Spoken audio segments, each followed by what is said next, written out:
Okay, my name is Michael Wong, and I'm a member of Veterans for Peace. I'm on the National Board of Directors of Veterans for Peace. I'm a former National Vice President of Veterans for Peace. I'm the Vice President of the San Francisco chapter. We have chapters, over 100 chapters throughout the United States, and a few chapters in other countries as well. And I'm also the co-chair, along with Michael Kramer, who's the president of the New York chapter, North New Jersey chapter of Veterans for Peace.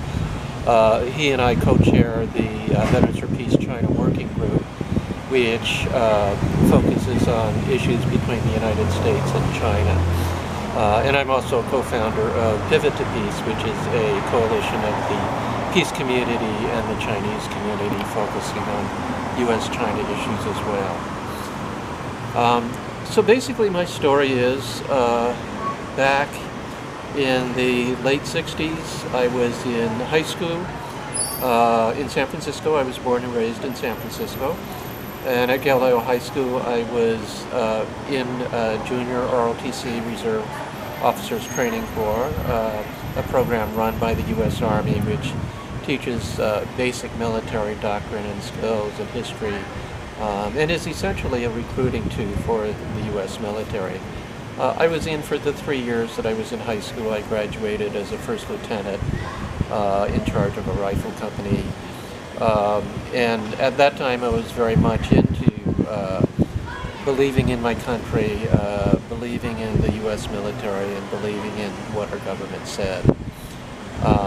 When I graduated from high school, I wanted to join the Army right out of high school, but my family, my mother and my parents said basically that, you know, as a Chinese kid you have to go to college, you cannot just go into the Army and spend your life in the Army. So, being an obedient Chinese kid, that's what I did. I went to City College of San Francisco. And interestingly enough, this was, I graduated high school in 1966. And I was at City College for 2 years, during which time I met the first hippies who came out in San Francisco and the Haight-Ashbury at that time. Some of them were attending City College.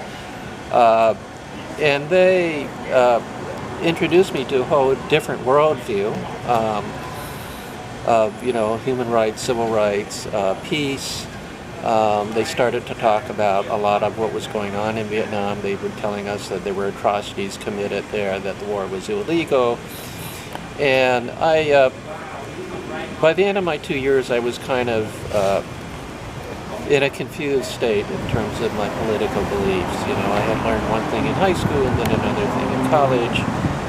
Cut.